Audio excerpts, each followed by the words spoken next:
अस्सलाम वालेकुम। मैं प्रोजेक्ट प्रपोज़ल के बारे में आज आपको बताऊँगी कि प्रोजेक्ट का प्रपोज़ल क्या होता है या प्लान डॉक्यूमेंट क्या होता है। स्पेसिफिकली बात कर लें तो सॉफ्टवेयर प्रोजेक्ट अगर आप कोई बनाने जा रहे हैं, तो उसके लिए आपको पहले प्रपोज़ल देना पड़ता है और या फिर प्लान डॉक्यूमेंट देना पड़ता है। उसके बारे में मैं बात करूँगी। सब्जेक्ट है ऑब्जेक्ट ओरिएंटेड सॉफ्टवेयर इंजीनियरिंग। मैं मोमिना शाहीन हूँ, जो इस कोर्स की लैब की इंस्ट्रक्टर और कॉमर्स यूनिवर्सिटी में लाहौर कैंपस में ये कोर्स पढ़ाया जा रहा है। उसके लिए कुछ एफवाईपी के स्टूडेंट्स के लिए भी ये बेहतर है। और बाकी अगर ऑब्जेक्ट ओरिएंटेड सॉफ्टवेयर इंजीनियरिंग की लैब की बात करें तो लैब में आप लोगों को एक टास्क दिया हुआ है कि किस तरह से प्लान डॉक्यूमेंट बनाते हैं। तो उसके बारे में मैं ये वीडियो तफसीली से बना रही हूँ ताकि आप लोगों को आइडिया हो जाए कि किस तरह से प्लान डॉक्यूमेंट बनाना है। सबसे पहले बात कर लेते हैं कि प्रोजेक्ट का प्रपोजल क्या होता है। प्रपोजल जो है आपके प्रोजेक्ट की कोर वैल्यू होती है कि आपके प्रोजेक्ट में आप क्या सोच रहे हो, क्या आप बना रहे हो, उसको आपने पोर्ट्रे करना होता है कि ये मैंने प्रोजेक्ट बनाना है, क्या चीज़ बनेगी तो उससे क्या फ़ायदा होगा और क्या वैल्यू हो सकती है इसकी। अब आपके पास स्टेक होल्डर्स होते हैं। स्टेक होल्डर्स वो लोग होते हैं जो उस प्रोजेक्ट से किसी भी तरह से एसोसिएटेड होते हैं। तो आपने उन स्टेक होल्डर्स की अटेंशन को ग्रैब करने के लिए जितना अच्छा हो सके उतना प्रोजेक्ट बनाना है और उसको प्रेजेंट भी करना है। प्रोजेक्ट प्रपोजल में इंटेंट हमारा यही होता है कि हमने स्टेक होल्डर्स को समझना है, स्टेक होल्डर्स की अटेंशन ग्रैब करनी है ताकि वो इस प्रपोजल को मान जाएं। अगर हम स्टूडेंट्स की बात करें तो हमारे आप अपने सुपरवाइजर के लिए, आप अपने इंटरनल एक्सटर्नल एग्जामिनर्स के लिए बनाते हो प्रपोजल के आपको प्रपोजल के रिव्यू से आराम से गुजर जाए। अगर आप कभी इंडस्ट्री में जाएंगे तो प्रपोजल बनाएंगे तो आपने ऐसे बनाना है कि आपके इंटरनल स्टेक होल्डर जो हैं वो कहें हाँ ये प्रोजेक्ट पास कर देना चाहिए, इसको फंडिंग दे देनी चाहिए। आप क्लाइंट के पास लेके जाते हो कि आप ये प्रपोजल बना रहे हो, आप इसमें इन्वेस्ट करो तो आपको क्या फ़ायदा होगा। तो प्रपोजल को इतना कैची होना चाहिए। इसके साथ ही आपने अ, सोचना है कि स्टेक होल्डर्स जो हैं वो क्या चाहते हैं और क्या आप उसको पूरा कर सकते हो और अगर पूरा कर सकते हो तो कैसे पूरा कर सकते हो। ये सारा कुछ आपने प्रोजेक्ट प्रपोजल में डिस्क्राइब करना होता है। ऑब्वियसली इसको डिस्क्राइब करने के लिए डिफरेंट पार्ट्स होते हैं कि आप हर पार्ट में ये जो चीज़ें हैं जो मतलब एक ओवरऑल मैसेज देना है उसको किस तरह से रिप्रेजेंट करेंगे। इसलिए प्रपोजल का सेल होना कि कोई आपकी बात को समझ जाए, आपके प्रपोजल को ओके कर दे, आपकी प्रपोजल को रिव्यू करे और उसे बिल्कुल पास कर दे, तो उसके लिए ज़रूरी है कि आप एक अच्छा प्रपोजल लिखें। प्रपोजल को प्लान डॉक्यूमेंट इसलिए भी कहते हैं क्योंकि इसमें आपने प्लानिंग भी देनी होती है कि आप कितने स्टेप्स में ये काम कर लेंगे, कितना टाइम लगेगा, कितने लोग इन्वॉल्व होंगे, उनके क्या इंडिविजुअल टास्क होंगे। ये सारा कुछ भी प्लान किया हुआ होता है प्रपोजल के अंदर, क्योंकि प्रपोजल आउट ऑफ नोवेयर तो नहीं बनेगा। प्रपोजल के लिए आपको ध्यान लगाना है, आपको समझ लगानी है कि आपने जो प्रपोजल बनाना है उसके लिए आपकी फिजिबिलिटी भी है, मतलब आप जो प्रोजेक्ट कर रहे हो उसके लिए आपके पास वो टीम भी है जो काम कर ले, टीम के साथ साथ वो टाइम फ्रेम भी है जिसमें ये सारा काम हो जाए। तो फिजिबल होना चाहिए, आप उसकी नीड्स को, उसकी रिक्वायरमेंट्स को मीट कर सकें। ये सारा कुछ आपने डिस्क्राइब करना होता है प्रोजेक्ट प्रपोजल के अंदर। तो अगर हम प्रोजेक्ट प्रपोजल की बात करें तो प्रोजेक्ट प्रपोजल लिखने से पहले कुछ बातें आपको ध्यान में रखनी है। अभी मैं राइटअप की बात नहीं कर रही, राइटअप के जो पार्ट्स हैं वो आगे हम लोग जाके देखते हैं। लेकिन अगर आपको कुछ प्रपोजल लिखने से पहले कुछ ध्यान में रखना है ताकि आप स्ट्रेटेजाइज करें कि किस पार्ट में क्या आएगा, तो पहले आपको कुछ क्वेश्चंस खुद से पूछने चाहिए और वो राइट डाउन कर लेने चाहिए कि ये चीज़ें हमारे पास लिखी होनी चाहिए, ये हमारे पास इसके आंसर मौजूद होने चाहिए, तो ही हम किसी प्रोजेक्ट के प्रपोजल को आगे प्रोसीड करेंगे। पहले आपको पता होना चाहिए कि किस तरह से आप ट्रिपल कॉन्स्ट्रेंट्स को हैंडल करेंगे। 3 कॉन्स्ट्रेंट होती हैं। एक स्कोप, कि प्रोजेक्ट का स्कोप क्या होगा, उसका स्केड्यूल क्या होगा, उसकी कॉस्ट क्या होगी। इन तीनों को एड्रेस कैसे करना है आपने, ये आप सोचेंगे। सोचें कि भाई आपकी प्रॉब्लम क्या है, आपका या आपका जो सॉल्यूशन है वो उसका स्कोप क्या होगा, वो कौन कौन सी प्रॉब्लम को सॉल्व कर देगा और कितने टाइम में वो बनेगा और इसमें कॉस्ट कितनी आएगी। ये पहले आपने आंसर करना है। उसके बाद आपकी कोर प्रॉब्लम क्या है, इसको फाइंड आउट करना है कि कोर प्रॉब्लम आपकी क्या हो सकती है। या जो आप देखें, अब मैं अगर बात करूँ, एक प्रोजेक्ट में काफ़ी सारी नीड्स पूरी हो रही होती हैं, लेकिन किसी एक स्पेसिफिक प्रॉब्लम के लिए वो प्रोजेक्ट प्रपोजल बनता है या प्रोजेक्ट बनता है, तो उसका जो सॉल्यूशन है वो किस प्रॉब्लम को सॉल्व कर रहा है ये आपको पता होना चाहिए। जैसे कि क्लास में मैंने भी आपको बताया था कि प्रॉब्लम क्या है। प्रॉब्लम जो है वो डिफरेंस होता है करंट सिचुएशन का डिजायर्ड सिचुएशन तक। तो वो जो प्रॉब्लम का जो डिस्टेंस है, उस डिस्टेंस को कवर करना आपका सॉल्यूशन है। तो वो जो डिस्टेंस है उसको अच्छे से मैनेज करके आपने लिखना है, या अगर रफ सा भी लिख लें, ताकि आप पहले आपके पास रॉ मटेरियल हो उस प्रोजेक्ट प्रपोजल को बनाने से पहले। ठीक है। उसके बाद रिसोर्सेज, आपके पास रिसोर्सेज क्या होंगे अवेलेबल जिनके ऊपर आप प्रॉब्लम को सॉल्व कर सकते हैं। आपकी टीम हो सकती है आपके पास, मतलब हार्डवेयर रिसोर्सेज, सॉफ्टवेयर रिसोर्सेज, ये सारे रिसोर्सेज क्या होंगे ये भी आपको पता होने चाहिए कि हाँ हम लोग ये काम कर लेंगे। ये ना हो कि आप किसी सर्वर पे पूरे काम करना चाह रहे हैं और आपको उसकी फंडिंग मिले ना। ठीक है, ऐसा ना हो, मतलब अनफिजिबल ना हो। उसके बाद टाइमलाइन, ठीक है, किस टाइमलाइन में आप काम कर रहे हैं ये आपको पता होना चाहिए कि इस प्रोजेक्ट में कितना टाइम लगेगा। और इस प्रोजेक्ट में फिर बजट फाइंड आउट करना है कि कितना होगा, क्या लगेगा, बजट कितना हम अफोर्ड भी कर सकते हैं कि नहीं, ये फिजिबिलिटी होती है। अब कुछ स्टूडेंट्स होते हैं वो ऐसा प्रोजेक्ट बना लेते हैं जिसमें एक बहुत बड़ी ऑर्गेनाइजेशन को हर एक के पास वो एप्लीकेशन होनी चाहिए, स्मार्टफोन होने चाहिए, और वो ऐसे के बहुत लोअर तबके के लोग हैं, वहाँ पे मजदूर हैं, उनके पास स्मार्ट एप्लीकेशन कैसे आएंगी। तो वो चीज़ें फिजिबल नहीं है, ना ही बजट में आती है किसी भी ऑर्गेनाइजेशन के लिए। तो ऐसे प्रोजेक्ट को कोई क्यों लेगा, ये चीजें आपको ध्यान में रखनी है। तो उसके बाद आपके पास होना चाहिए कि स्ट्रेटेजिक गोल्स क्या होंगे क्लाइंट के लिए, क्लाइंट का क्या फायदा है, या क्लाइंट के क्या गोल्स होंगे जो हमने पूरे करने हैं। ठीक है। और उन गोल्स को अपने गोल्स के साथ कैसे अलाइन करना है, मतलब हमारे भी गोल्स होंगे ना कि प्रोजेक्ट से हम लोग कुछ जो अचीव कर रहे हैं और क्लाइंट जो अचीव कर रहा है वो एक पेज पे किस तरह से लेके आना है। फिर आपने देखना है कि कौन कौन से रिस्पॉन्सिबल हैं इसमें। अब मैं आपको सिर्फ और सिर्फ FYP के गोल्स नहीं बता रही, मैं ऐसे फाइनल ईयर प्रोजेक्ट की नहीं बता रही, कल को आपने प्रोफेशनल लाइफ में भी जाना है तो किस तरह से SRS बनाना है, उस हिसाब से SRS या प्रपोजल बनाना है। तो आपको क्लाइंट्स का ध्यान में रखना है। अगर आप स्ट्रेटेजिक गोल्स कहते हैं FYP के लिए, तो अब आपको देखना है कि आप कोई सॉफ्टवेयर बना रहे हैं, तो कोई एक्सटर्नल आके आपका सॉफ्टवेयर देखता है तो वो कहेगा हाँ इसमें क्लाइंट को क्या फ़ायदा है, वो भी पूछ सकता है ना कि अगर आप किसी इस सॉफ्टवेयर को आगे सेल करने जाते हैं तो उसमें क्लाइंट को क्या फ़ायदा है।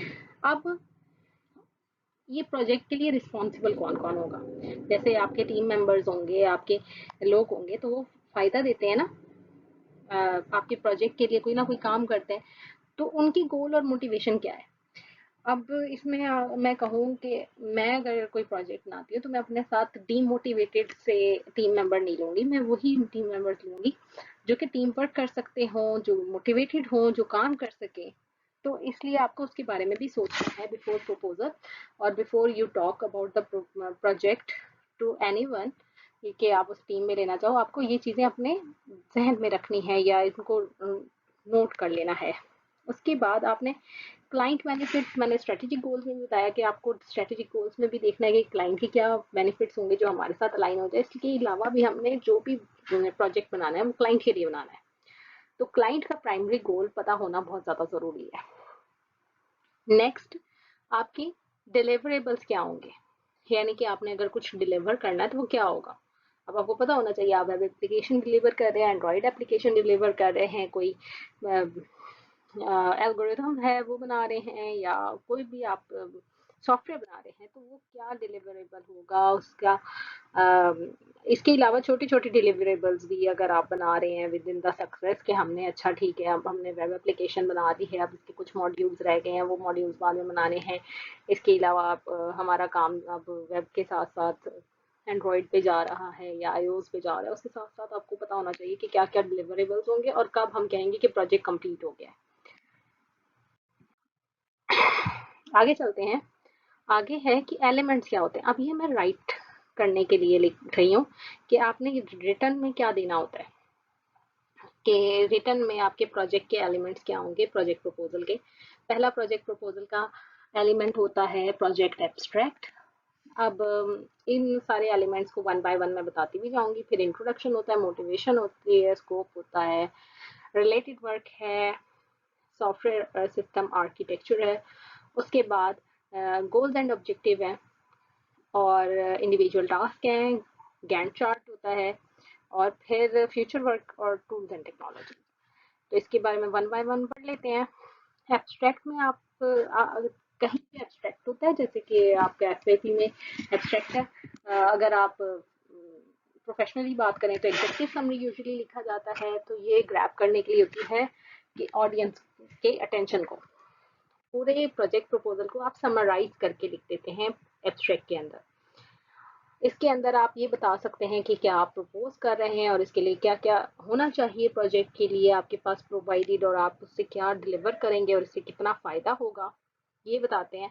इसको अच्छा है कि रिटर्न हो प्रिसाइजली, यानी कि शॉर्ट हो, प्रिसाइज हो, टू द पॉइंट हो, बहुत ज़्यादा डिस्क्रिप्शन ना हो, लेकिन फिर जितनी नीडेड है उतनी डिस्क्रिप्शन हो, ठीक है। और आपने क्लाइंट के जहन में ऐसा एब्स्ट्रैक्ट लिखना है कि क्लाइंट के जहन में पेंट हो जाए कि कैसा वो आप प्रोजेक्ट दोगे, ठीक है। और क्लाइंट इतना मोटिवेट हो जाए कि हाँ ये प्रोजेक्ट तो मुझे चाहिए, I want get it done.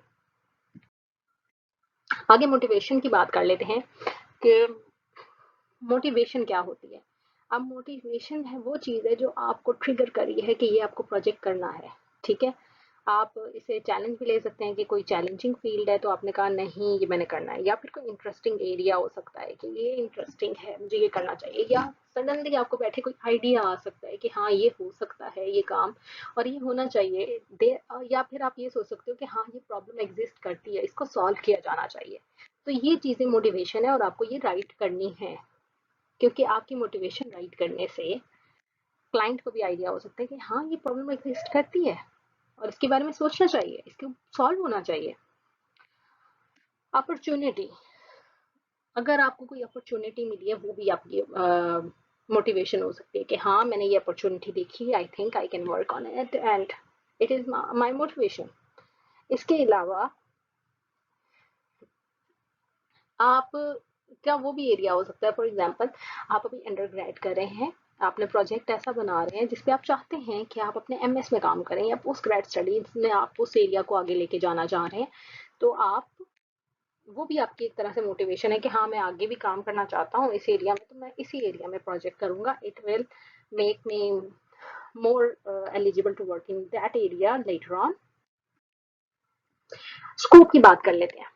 अब स्कोप में आपने बताना है कि क्लाइंट के कौन कौन से प्रॉब्लम्स जो हैं वो हमारा सॉफ्टवेयर सॉल्व करेगा, ठीक है।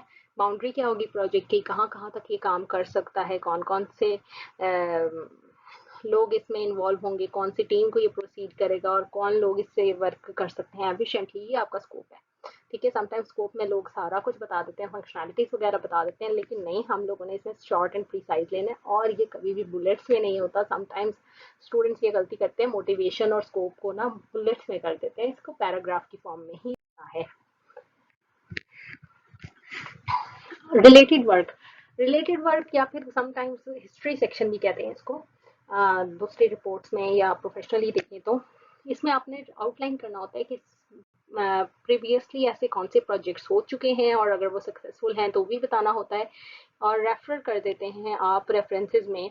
आप रेफरेंस देने के लिए कोई भी सॉफ्टवेयर यूज़ कर सकते हैं, कोई भी बिब्लियोग्राफी मैनेजर या रेफरेंस मैनेजर सॉफ्टवेयर यूज़ कर लें और रेफरेंस दे दें कि ये प्रोजेक्ट्स हुए हुए हैं, मेंडली यूज़ कर सकते हैं आप।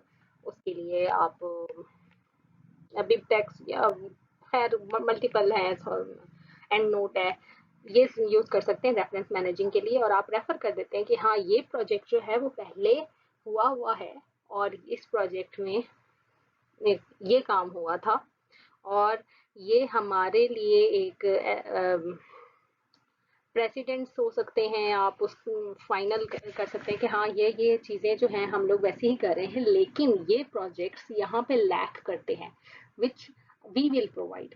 अब जैसे कि काफ़ी सारे लोग होते हैं वो ऐसे सॉफ्टवेयर बनाते हैं जो कि पहले एग्जिस्ट कर रहे होते हैं लेकिन उनके एरिया में एग्जिस्ट नहीं कर रहे होते, उनकी कंट्री में एग्जिस्ट नहीं कर रहे होते, या फिर उसमें कोई एडिशनल फीचर्स डाल देते हैं जिसे हम एनहेंसमेंट्स कहते हैं, एनहेंसमेंट्स आ जाती हैं। तो आपको वो अपने बताना होता है कि next project can be more effective using the information from previous projects. तो ये आपने सिर्फ सारा कुछ रिलेटेड वर्क में बताना है। आप गोल्स आपने लिखने होते हैं, गोल्स एंड ऑब्जेक्टिव्स, लेकिन वो लिखने से पहले आपको ध्यान में रखना चाहिए कि आप जो गोल्स डेवलप करें वो स्मार्ट होने चाहिए। Smart as for specific, measurable, attainable, relevant and time based. यानी कि आगे मैं आपको इसकी सारी डिस्क्रिप्शन बताती हूँ कि किस तरह से स्पेसिफिक होगा, किस तरह से मेजरेबल होगा और अटेनेबल होगा।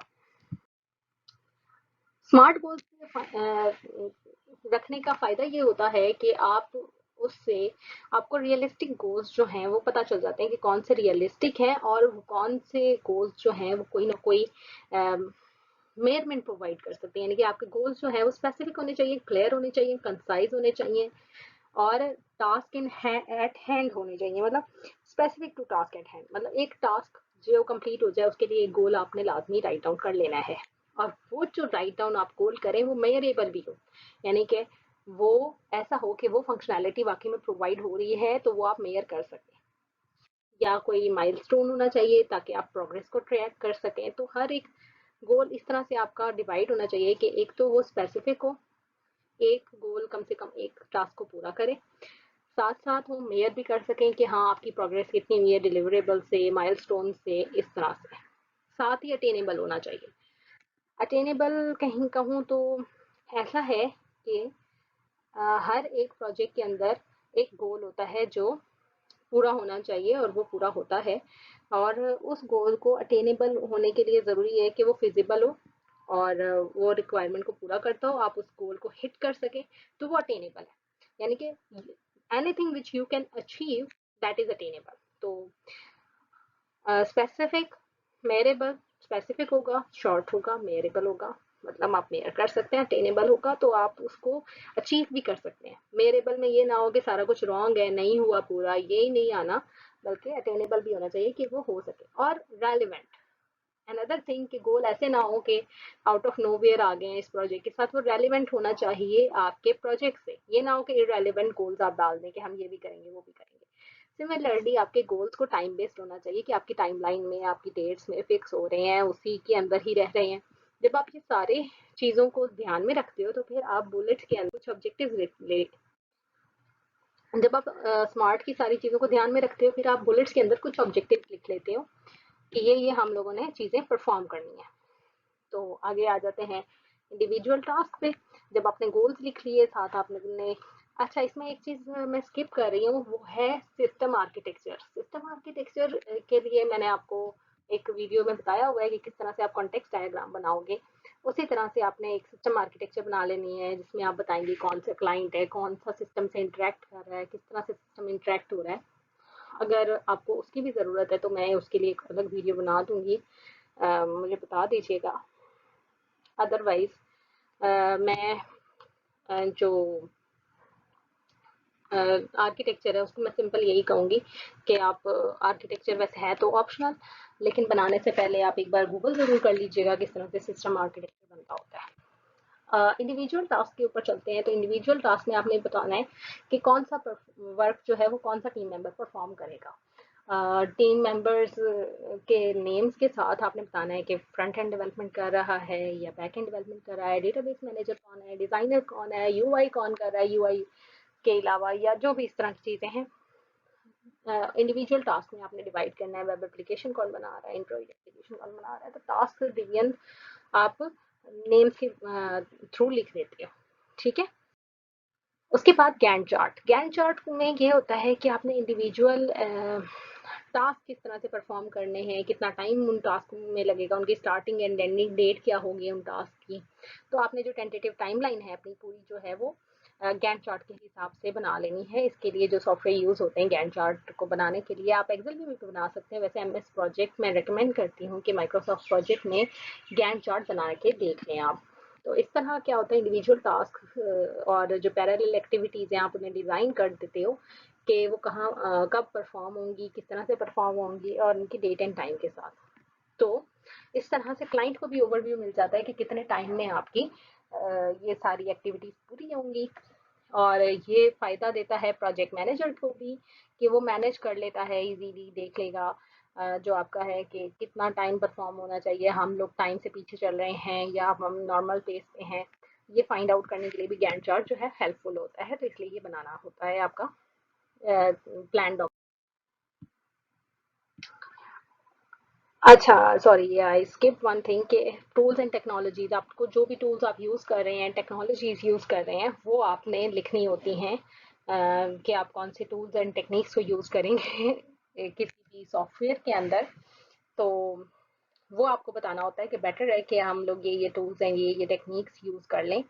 और ये टूल्स एंड टेक्निक्स जो हैं वो सॉफ्टवेयर टूल्स भी हो सकते हैं, टेक्नोलॉजीज हो सकती हैं। इसके अलावा आप हार्डवेयर की भी बता सकते हैं कि हम ये यूज़ करें ताकि एज एम्यूलेटर और सिम्यूलेटर या something something that like that, तो आप उसको बता देते हैं।